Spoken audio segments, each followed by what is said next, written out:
My name is Peter Collins. I'm Director of History of Science here. You are in the Royal Society Centre for the History of Science, which we will be opening in a year or so, and you're very welcome.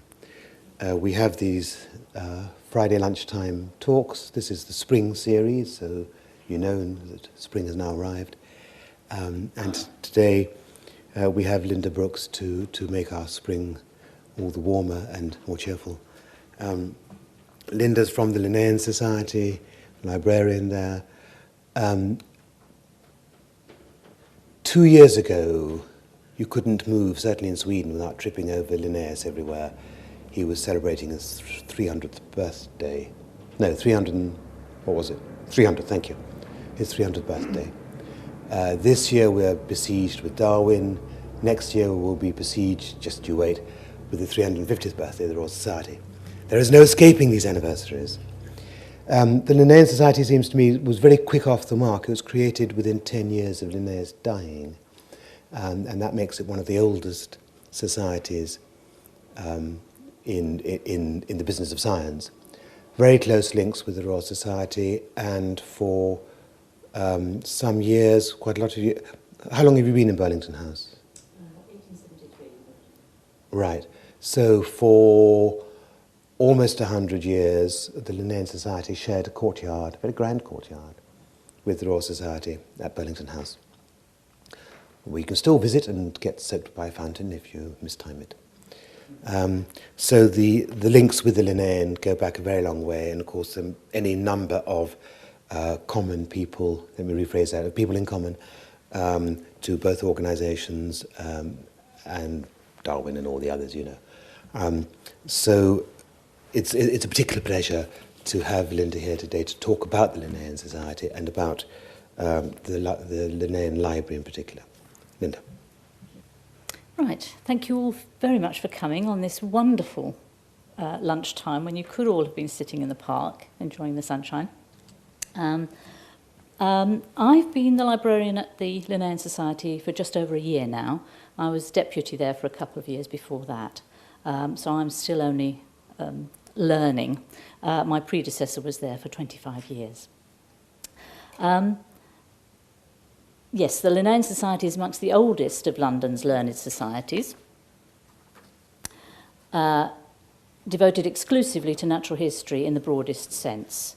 Fellowship of the Society is open to all interested in the science of natural history, amateur and professional alike. Founded in 1788, the Society is named after the great Swedish scientist Carl Linnaeus, whose botanical, zoological and library collections have been in our keeping since 1829. Now, the first question most people ask is, how on earth did the collections of an 18th century Swedish scientist end up in a vault in London's Piccadilly? I shall explain that, but first I'll take you through an outline of the life and career of Linnaeus. He was born in 1707 in a turf-roofed homestead in Roshult, which is in southern Sweden. Apologies for my Swedish place names if there are any Swedish speakers in the audience. He was the eldest of 5 children of the pastor there, Nils Linnaeus, and his wife Christina. And when Linnaeus was 2 years old, his father was appointed rector of a nearby parish, and the family moved into the more spacious rectory there. Now, from a young age, his father instilled in Linnaeus an appreciation of the natural world, especially of plants. Nils was an enthusiastic amateur botanist himself, and Linnaeus wrote in 1745 that his father's garden inflamed my mind from infancy onwards with a love of plants. And as a child, he drove his father to distraction by constantly pestering him for the names of all the wild flowers that he brought home from the meadows, a passion for names that remained with him until the end of his life. Linnaeus's parents had assumed that their son would follow in his father's footsteps, and at the age of 9 he was sent to school in Växjö, and his early education was geared towards preparing him for the priesthood. There are numerous stories of his lack of attentiveness at school. He reportedly played truant to go out and botanize. This picture shows a building on the university campus at Vexio, which dates from the time of Linnaeus. Most of the boy's teachers agreed that he would never amount to anything as a scholar. However, one of them, Johannes Rothman, was convinced that Linnaeus might well have a distinguished career in medicine and offered to coach him in botany and physiology for his final year at the grammar school. And a year later, Linnaeus was admitted to Lund University to study medicine and botany. Lund University was a disappointment. There was no professor of botany, and the teaching in the medical faculty was poor and underfunded. However, all was not lost because Linnaeus lodged with Dr. Schillian Stobius, the most eminent doctor in Lund, and succeeded in impressing him with his keenness to learn. So Linnaeus was allowed free run of Stobius's fine library, free admission to his lectures, and he also accompanied the doctor on his rounds. After a year, Rothman again recommended that Linnaeus move to Uppsala as better suited to his talents. In Uppsala, after an initially difficult time again with minimal teaching in either medicine or botany, Linnaeus was again lucky in finding lodgings, this time with Olof Rudbeck, a professor of medicine. He was also befriended by the theologian and naturalist Olof Celsius, who appointed him demonstrator in botany in 1730. Linnaeus acted as demonstrator for the original Botanic Garden, but later created and worked in this one.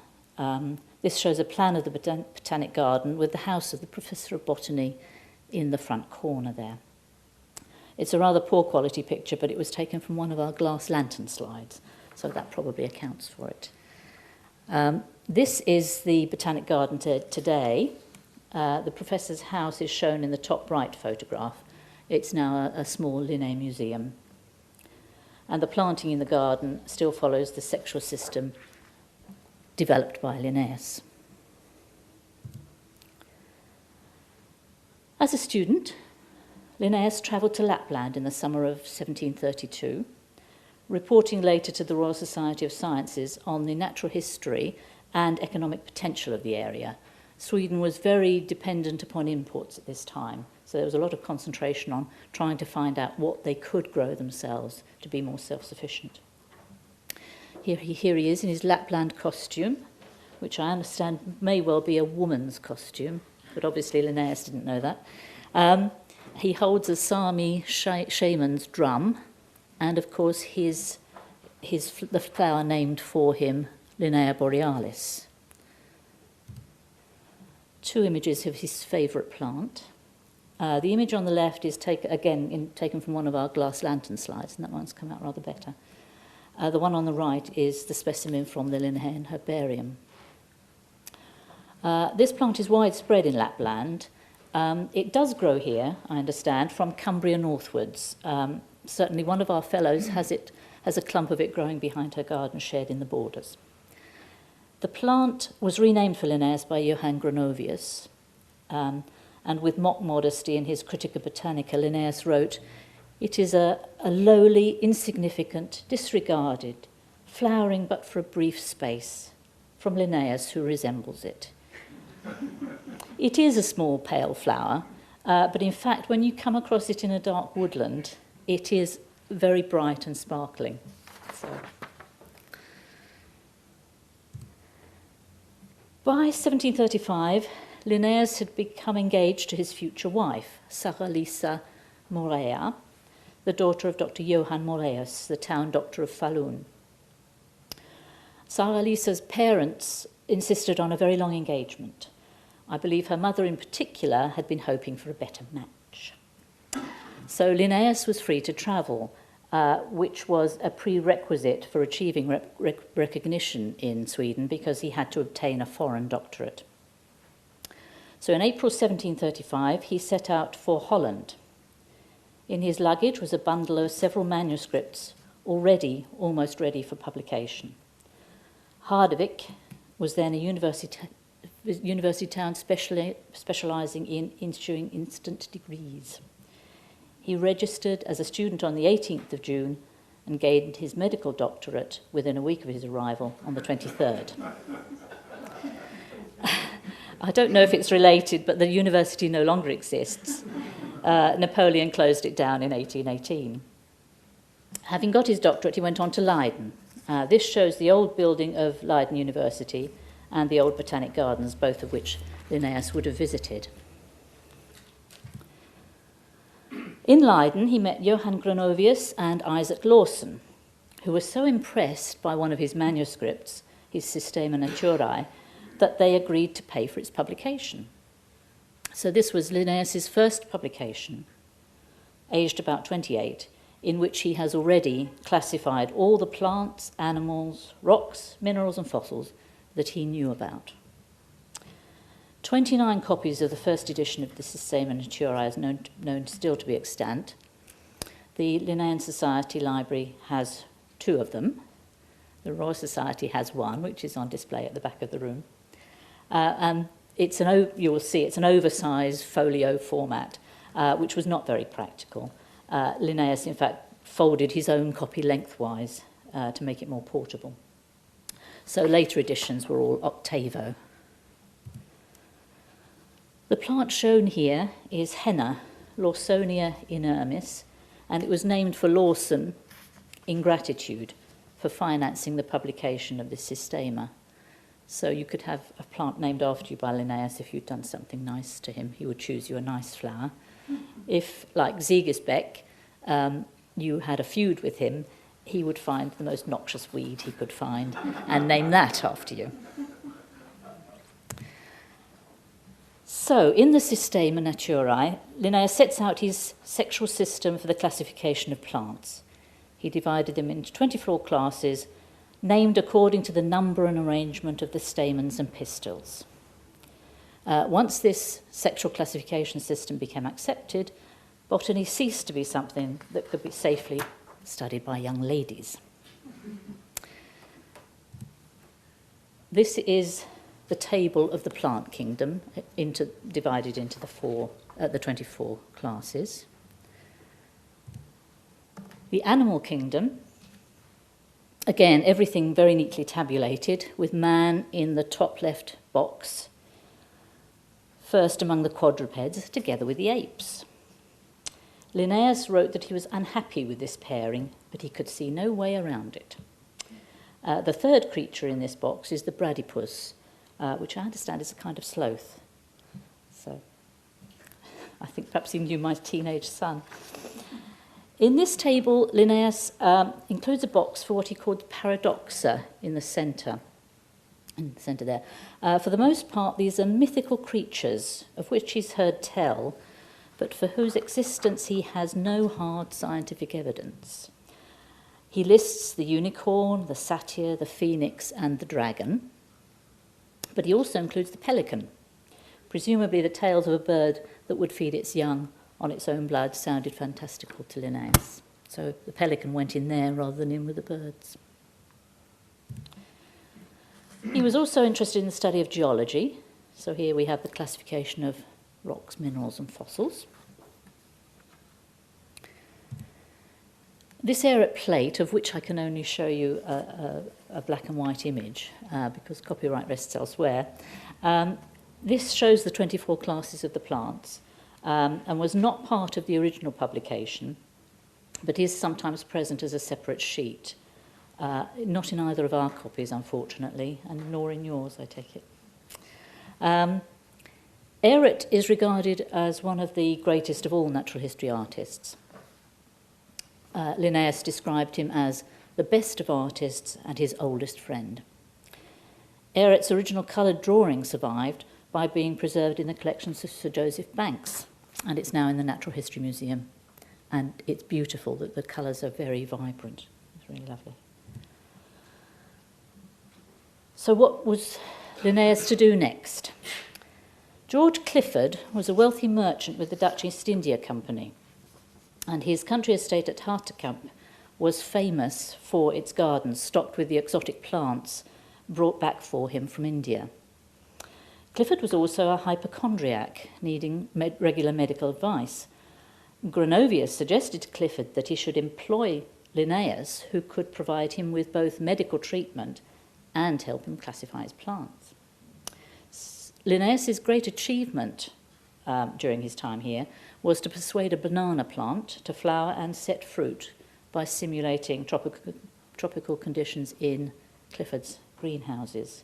And it was the first time that that had been done in Europe. At the end of July 1736, almost a year after he started in Clifford's employ, Linnaeus travelled to England for a brief visit. Gronovius and Lawson had prepared the ground for Linnaeus' visit to Sir Hans Sloane, president of the Royal Society, by sending him 2 copies of the Systema, one for himself and one for the Society. However, Boerhaave had also sent a letter of introduction to Sloane that was rather tactless in overpraising Linnaeus, and Sloane rather took against this young upstart Swede. And he did not approve of the new system of classification either. But I understand he did arrange for a paper by Linnaeus to be read to the fellows here, and apparently it was warmly received. I believe it was on gadflies attacking reindeer. Linnaeus also visited Philip Miller, superintendent of the Society of Apothecaries Garden at Chelsea Physic Garden, and he travelled to Oxford Botanic Garden to visit Johann Jakob Dillenius. That rather strange portrait hangs on the stairs at the Linnean Society, and whatever else the artist got wrong, the cheeks are right, because this guy died of apoplexy not long after it was painted. Linnaeus returned to Holland in late August, laden with new plants for Clifford. On his return to Holland, Linnaeus began work on the Hortus Cliffortianus, listing all of Clifford's living plants and all those preserved in his herbarium, and it includes a catalogue of his library. Ehret supplied most of the images, and the engraver Jan Vandelaar was responsible for this splendid frontispiece. It's chock full with symbolism. You can spend hours poring over it and see all sorts of things. The work itself was completed in a record 9 months, and because Linnaeus was anxious to return to Sweden. In 1738, he returned and set up a medical practice in Stockholm, made a name for himself with a remedy for gonorrhea, and was then appointed physician to the Admiralty. I don't know if the two are linked. Anyway, his long-awaited marriage to Sara Lisa took place in 1739. This portrait shows him dressed for his wedding. And he never set foot outside Sweden again. He was very seasick, even on short crossings, so there is some justification for it. By 1741, the medical professorship at Uppsala University was offered to Linnaeus. But shortly afterwards, he was able to exchange positions with Niels Rosén, who was the botanical professor, so that each of them actually ended up teaching the subject for which he was best suited. So Linnaeus had arrived. By all accounts, he was a charismatic teacher. When he was lecturing, the rooms were full to bursting, with many students listening outside the windows. He was also famous for his botanising walks through the countryside around Uppsala. And this rather romanticised 19th century image is of one of his botanical forays. So Linnaeus stayed in Sweden, but he inspired many of his students to travel to the ends of the earth in pursuit of knowledge and specimens. These students, often known as his apostles, sailed around the world as ship's doctors, pastors on the Swedish merchant fleet, and gathered material for him. He received and classified all the material flooding back from all around the globe, and a steady stream of publications resulted, establishing the methodology and framework for taxonomy. Publication of the first edition of the Species Plantarum in 1753, that's the picture on the left, and of the 10th edition of the Systema Naturae in 1758, provided the starting points for botanical and zoological nomenclature. The methodology provided by Linnaeus enabled new discoveries to be documented and catalogued in a systematic way. He identified 5 levels of identification: class, order, genus, species, and variety. and the binomial system he introduced, which of course we still use today, provided a simplified key to memorable and universally recognised names. Naturalists from all over the world were writing to him to seek his advice on their discoveries and to send him material. This shows a specimen of fish from the Linnean collection. It's the type specimen of the John Dory, Zeus faber. The text below the image is the full description of the fish from the 10th edition of the Systema. And as you can see, you've got a whole paragraph of descriptors. But the Latin binomial, Zeus faber, allows scientists worldwide to identify the exact species in question immediately. In 1758, Linnaeus purchased a country estate at Hammarby, just outside Uppsala, and built a small museum pictured on the right to hold his collections safe from fire. This was also the year he was made a Knight of the Polar Star, and further honours followed in 1761 when he was ennobled, taking the name of Carl von Linné. He remained rector of the university until 1772, by which time he'd suffered a small stroke, and his health declined thereafter until his death in January 1778, aged 70, and he was buried in Uppsala Cathedral. On the death of Linnaeus, Joseph Banks wrote to his widow, offering her 1,000 guineas for Linnaeus's collections. Now, Linnaeus had left specific instructions that the collections should be sold. He wrote, "My son is not to have them because he never helped me in botany and he does not love the subject." You can imagine what lies behind that phrase. However, after a good deal of family wrangling, the collections did pass to his son. And to his credit, he spent the next 5 years working on them to mitigate the ravages of moth, vermin and damp from where they'd been stored in Linnaeus's little museum. But in 1783, the younger Linnaeus died suddenly of a stroke, and since he'd not married, the collections reverted to his mother. So she let Banks know that the collections were now available again, but for some reason, Banks was no longer interested in purchasing them. We're not quite sure why, because he was a wealthy man, and I would have thought he would have taken up the offer. However, he encouraged a young medical student of his acquaintance, James Edward Smith, to acquire the material. And Smith's rich father reluctantly provided the funds, and the deal was struck. 26 large chests containing the collection were packed on board the English brig Appearance, which arrived back at the Port of London in late October 1784. It left Sweden just as Gustav III was returning from a visit to France, and he was allegedly in high dudgeon at the sale of the collections, and there's an apocryphal story that a Swedish frigate was sent to chase after the English ship to try and reclaim the collections. This is a fiction, but there were strong feelings in Sweden about the sale at the time, and the story of the chase features in this engraved portrait of Smith from Thornton's new illustration of the sexual system of Linnaeus. What was in the boxes? Well, nearly 14,000 herbarium specimens, over 3,000 insects and other arthropoda, 3,500 shells, corals and fossils, including cultured pearls, the first ever achieved by Linnaeus, 46 bryozoans, some sponges, 158 dried fish, and some turtles and terrapins. In addition, 3,000 printed books, 3,000 letters, all of Linnaeus's incoming correspondence, and many manuscripts. Once scientists became aware that Smith had purchased the collections, they did indeed beat a path to his door to see them, as predicted by Banks. On the strength of the surrounding publicity, Smith was made a Fellow of the Royal Society. He wrote up his grand tour in a sketch of the tour of the continent and makes it clear in the introduction that the fact that he'd purchased the collections opened many doors for him. In Italy, he was embraced by the elderly Professor Scopoli, one of those who had been in correspondence with Linnaeus, and was given copies of Scopolis publications.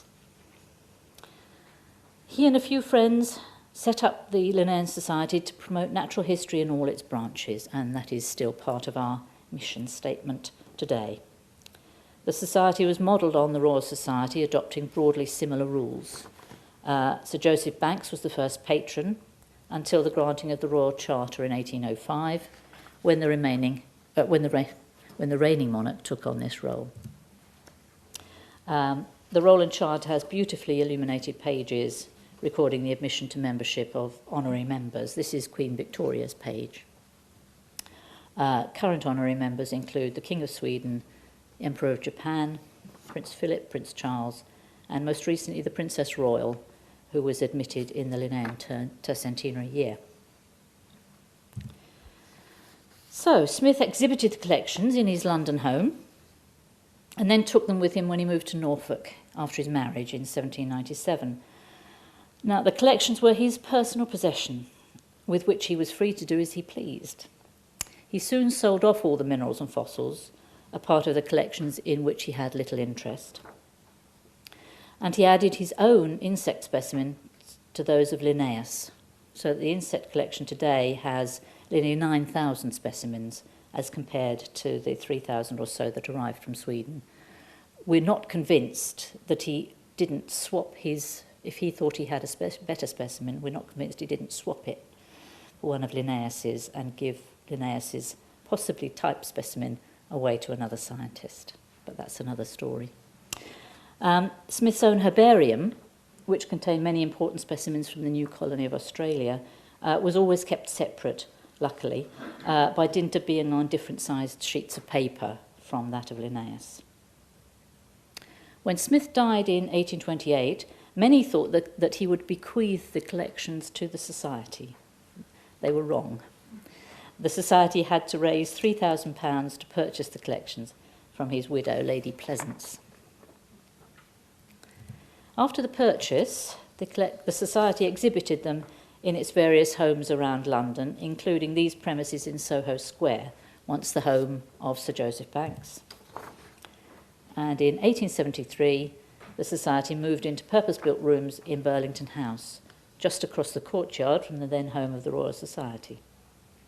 We occupy the part of the building to the left of the main archway, and we have recently also acquired the tower rooms.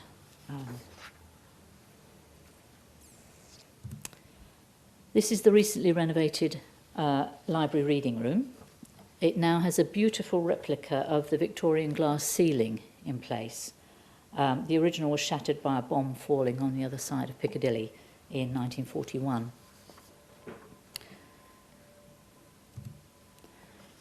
Today, the Linnean collections are housed in a secure, temperature and humidity-controlled vault. The books in the collection include Linnaeus's own copies of his own works, many of them heavily annotated as Linnaeus worked towards the next editions. We also have his personal reference library from his home in Uppsala. In the early days of the Society, the Linnean books were distributed throughout the ordinary volumes of the library and were even lent out to fellows. But I think we got them all back. Eminent people in science and other fields were writing to Linnaeus.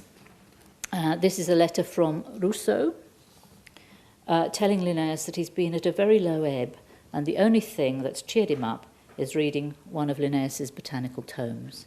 And he closes with the words, "Je vous aime de tout mon cœur." The Linnean manuscripts comprise working papers, drafts for publication, lecture notes, miscellaneous manuscripts, covering all aspects of the interests of Linnaeus, father and son. And the collection includes the famous travel diaries from Linnaeus's journeys to Lapland, Öland, Gotland, and so on. These bundles contain the herbarium sheets, and we have drawers full of insects and fish, and this is someone examining some of the shells. The Linnean collections, the specimens, are in the care of 3 honorary curators, experts in their fields, drawn from staff at the Natural History Museum, with which we have close links. This is Dr. Charlie Jarvis, our botanical curator, examining some of the herbarium specimens. The present international codes which govern the use of scientific names for all living organisms recognise Linnaeus as the starting point of modern taxonomy. He based many of his descriptions on actual specimens which still exist in the collections today as types. This slide shows the annotated copy of the Systema open to the entry for the Nautilus, together with the type specimen itself. We also have lots of other very, very pretty shells. I think that's a conus, I'm not sure what that is. He's dried fish. For the most part, he would slice the fish down its back and eviscerate it, and then just stick the skin onto a piece of paper. This one seems to be held down with a piece of string and a pin at the tail end. This is the bandwing flying fish, and was described by Linnaeus in 1771. This is a specimen of the butterfish, sent to Linnaeus from the Carolinas in 1763. And hippocampus are seahorses.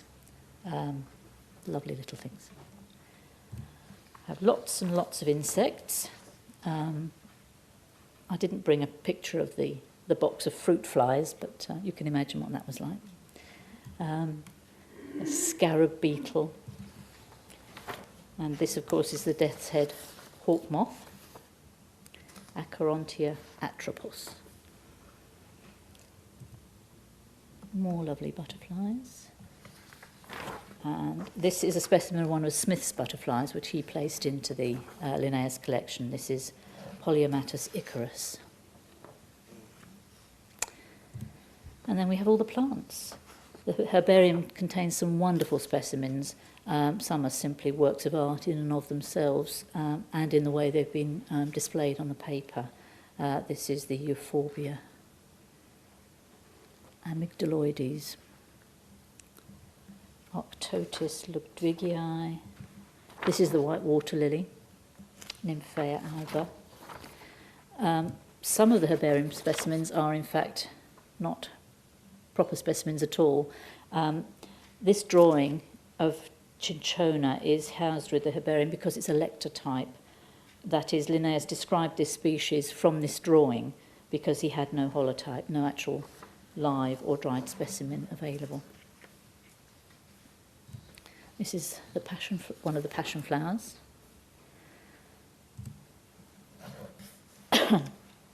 These delphiniums, Consolida and Grandiflora, are still vibrantly blue even after 250 years, something like that. In 1940, when it was feared that the collections might be under threat, despite having been moved out of London, a photographic record of the herbarium was prepared. And whilst working on the stinging nettle, pictured here, the photographer, one Miss Gladys Brown, reached across the specimen and was stung on the arm by a specimen dried and mounted nearly 200 years earlier. Apparently, it's well documented that the arm showed definite blistering, similar to that produced by a fresh specimen. And this is the culprit, Urtica dioica. And in the close-up, you probably can't see from there, but I can assure you that the offending needles are still visible on these leaves today, and clearly the poison was still viable after 200 years. This is one of the terrapin specimens. This came from North America, probably from Alexander Garden in Charlestown. The Society, like everyone else, is busy digitising. We're making good quality images of the documents and specimens freely available online, which is opening up the collections to people who can't travel to Piccadilly, as well as reducing the handling of the material. The specimens have been digitised by the photographic unit at the Natural History Museum, which is illustrated here. And now Linnean Society Collections Online, as we call it, contains images of all the correspondence, the herbarium, the fish, and most of the insects. The remainder of the insects and the shells will follow later this year. I'm afraid I chickened out of setting up a live link to the collections online in the certain knowledge that live links never work when you want them to. So I'm having to make do with screen prints. If you search for this plant, Imperatoria austruthium, you're brought to this screen with a small zoomable image and all the associated data. By clicking on the zoomable image, it gives you a larger image which can be manipulated. You can zoom in on any particular characteristic of the plant and see it in close detail. There's also a measuring tool, so you can do scientific measurements and so on. It's a very powerful tool. The scientists love it, but so does everybody else. So I would exhort you to go and have a look at it. It's wonderful playing about with it and zooming in and seeing what you can see, seeing the hairs on the stems of things. It's wonderful. The butterflies are particularly rewarding as well. You can see the scales on the wings. That's absolutely lovely. Right, our books cover the literature of biology from 1483 to date. We've got over 4,000 drawings of animals and plants, a large collection of portraits, prints and drawings of naturalists, mostly eminent Victorian gentlemen, and there's also a large collection of photographs. Manuscripts date mostly from the mid-1750s, but also include some more recent collections in nature conservation. Of course, we have the correspondence of James Edward Smith, and our artifacts include a collection of medals and seals, and the microscope that belonged to Robert Brown of Brownian motion. So, let's have a quick run through some of our treasures. The illustrations of flora and fauna include original drawings and paintings, published work and proof copies of published material. This is Sowerby's final watercolour proof of the paper orchid. This collection of 106 watercolour plates was presented to the Society following the death of the artist in 2004. He was a recipient of one of our Jill Smithies prizes for botanical art. And these images were published in the endemic flora of the Peloponnese. We have 20 volumes, almost 900 watercolours of British flowering plants by Joshua Gwatkin. This is the bee orchid. And this collection of drawings is a series of watercolours of Indian and Nepalese plants and animals. They were probably painted by Indian artists on site and were collected by Francis Buchanan Hamilton between 1794 and 1815. This is the Roscoea purpurea. This is our image of the thylacine, or Tasmanian tiger, probably the first image ever painted of it. When this was painted in 1810, Tasmania was still known as Van Diemen's Land, and settlement by Europeans was just beginning. This marsupial is now thought to be extinct. The last captive thylacine died in Hobart Zoo in 1936. But rather like Elvis, sightings are still being reported, so who knows? We've got lots of illustrations from published works. This is Passiflora laurifolia from Maria Sibylla Merian's Metamorphosis Insectorum Surinamensium. These tulips are from Thornton's Temple of Flora, as is the following picture of the night-blooming cereus. Beautiful. This is a collection of the proof or pattern plates for William Swainson's best-known work, Zoological Illustrations, 1820 to 23. As you can see, it spanned entomology, conchology, and ornithology. And it was in this particular work that Swainson was allegedly the first naturalist to use lithographic printing. This is the white curlew, Numenius albus, from Mark Catesby's The Natural History of Carolina, Florida and the Bahamas. And this is Copapoda, a plate from Ernst Haeckel's Kunstformen der Natur. Well, I've spoken for 45 minutes and I haven't mentioned Darwin yet. I know it's only March, but some of us are already feeling the strain of the anniversary. However, he was one of our most eminent fellows, and he and Russell Wallace cannot be ignored. Their joint papers outlining the theory of evolution were read at a meeting of the Linnean Society on July the 1st, 1858. And we have a couple of odd artifacts associated with both Darwin and Wallace. This is Darwin's pipe, or is it? This pipe was presented to the Society by Richard Meinertzhagen, a supposed pillar of the ornithological establishment during the 20th century.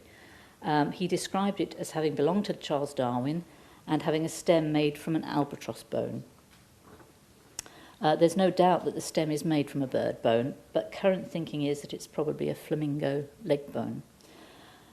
In addition, Meinertzhagen's scientific integrity has now been brought into question, so the Darwin connection may well be spurious. This is Alfred Russel Wallace, the person who spurred Darwin into revealing his ideas on evolution. His descendants presented the Society with an unusual artifact that has a much sounder provenance. This is a python skin. Wallace killed the 10-foot creature when he found it in the roof of his hut. Not much of a naturalist, you might think, whilst on one of his collecting trips in Indonesia. And we also have Wallace's notebooks and journals that he kept while collecting in Asia and along the Amazon. These are images from a notebook on eastern butterflies. These images are his Plants of the Amazon manuscript. And in addition to commenting on the flora and fauna, Wallace was also at pains to describe the people he met, their characteristics, their diet, their hunting methods, and their domestic arrangements and so on. And this charming drawing shows a young girl making lace using palm nuts as bobbins. Right. The Society has a programme of monthly evening meetings on a wide range of subjects. We've recently covered tea, bee colony collapse, and forensic entomology. This is our current events bulletin. There are a few on the table for anybody who would like to take one away. Unfortunately, this one only runs until the end of the month. The next issue wasn't available in time for me to bring with me today. But you can just visit our website and click onto the events programme to find out what's going on. The Society publishes 3 international scientific journals currently.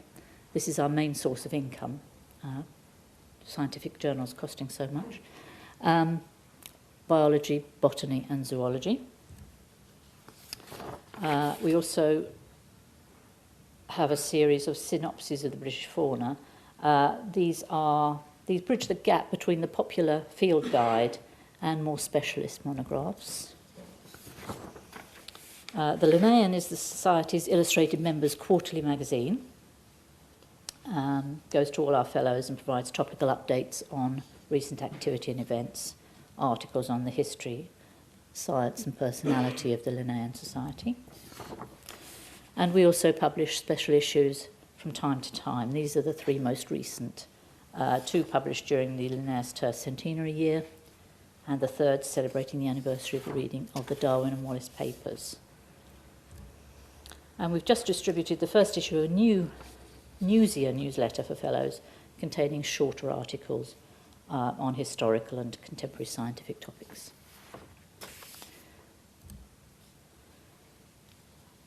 We've recently published Order Out of Chaos by Charlie Jarvis and The History of Natural History by Gavin Brightson, a former librarian of the Society, and there are copies of both of those over on the table if you want to have a look at them afterwards. And just this week we published Letters to Linnaeus. 50 authors, mostly scientists working in the field of natural history today, were invited to reflect upon the impact that Linnaeus had had on their lives and to express their thoughts in the form of a letter to the great man. Some of them are quite light-hearted and humorous. And there's a copy of that over there for you to see as well.